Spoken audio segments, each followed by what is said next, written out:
जुन आशा र अपेक्षाका साथ नेपाली जनताले भोट खन्याएर दिएका छन् नि, त्यो ठूलो जिम्मेवारीको महसुस तपाईलाई प्रत्येक दिन हुनुपर्छ साथी हो, प्रत्येक दिन हुनुपर्छ।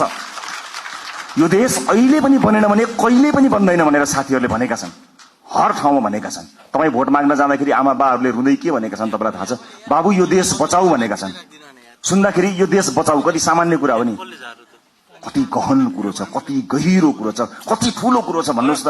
यो देश बचाऊ हामी जस्ता सामान्य मान्छेको हातमा, नीलो झण्डा फरफराउँदै हातमा घण्टी बोकेर हिँडेका हाम्रा हातमा, हाम्रा काँधमा देशका ज्येष्ठ नागरिकदेखि बालक बालिकाहरूलेसम्मले यो देश बचाऊ भनिरहेका छन्।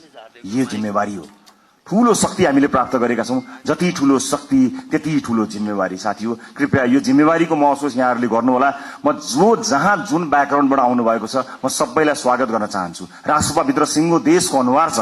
यहाँ व्यापार व्यवसाय क्षेत्रका साथीहरू पनि हुनुहुन्छ, विद्यार्थी साथीहरू पनि हुनुहुन्छ, जेनजी पुस्ताका सबै साथीहरू हुनुहुन्छ, युवा साथीहरू हुनुहुन्छ, महिला साथीहरू हुनुहुन्छ, सीमान्तकृत वर्गलाई प्रतिनिधित्व गर्ने साथीहरू हुनुहुन्छ, सामाजिक अभियन्ता हुनुहुन्छ, कवि कलाकार मोडल रोल मोडल सबैजना हुनुहुन्छ, पूर्व प्रशासकदेखि लिएर सबैजना हुनुहुन्छ। यति ठूलो यो परिवारलाई समायोजन गर्नको निमित्त, यो परिवारलाई एउटै धारमा एउटै ट्र्याकमा लिएर जानको निमित्त अनुशासनको अत्यन्त ठूलो खाँचो हुन्छ। म साथीहरूलाई यति भन्न चाहन्छु, म तपाईहरुको मिडिया प्रेजेन्स प्रति कहीँ कतै दुःख मनाउ गर्दिन, तर आफू अभिव्यक्त हुनुभन्दा पहिला तपाईले पार्टी पंक्तिसँग सरसल्लाह गर्नुहोला।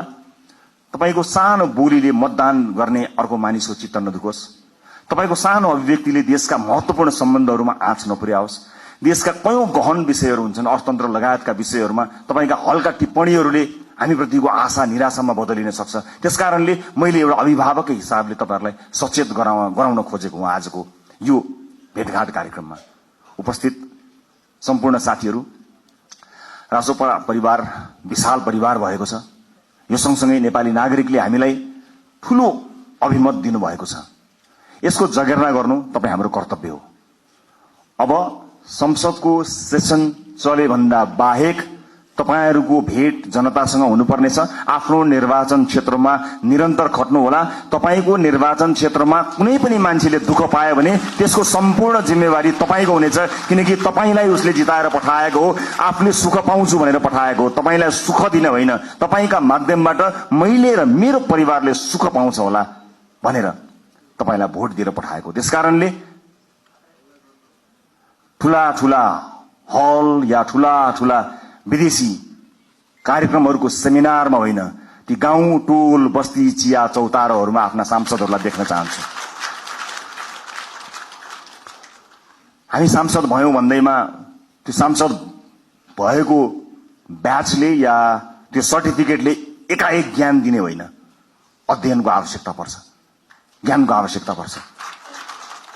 र अब शक्तिशाली भए भनेर आफ्नो चालचलन आफ्नो व्यवहारै परिवर्तन गर्ने कयौं साथीहरू पनि मैले देखेको छु। त्यसमा विशेष ध्यान दिनु होला। नागरिकसँग सबै नजिक रहनु होला। चुनाव त फेरि पनि आउँछ, त्यतिखेर हामीले भनेका छौं, यसपटक हामीले इतिहास रच्ने कोसिस गरेका छौं। हामीले नागरिकसँग करार गरेका छौं। नागरिक हामीलाई भोट हाल्न तयार थिए, तर पनि हामीले अतिरिक्त प्रतिबद्धता किन गर्यौं भने हामी कमिटेड छौं। यसपटक परिवर्तन गरेरै छाड्ने हो, यसपटक काँचुली फेरेरै छाड्ने हो भनेर हामीले नागरिकसँग करार गरेका छौं। त्यो करारका अक्षर अक्षर पढ्नु होला।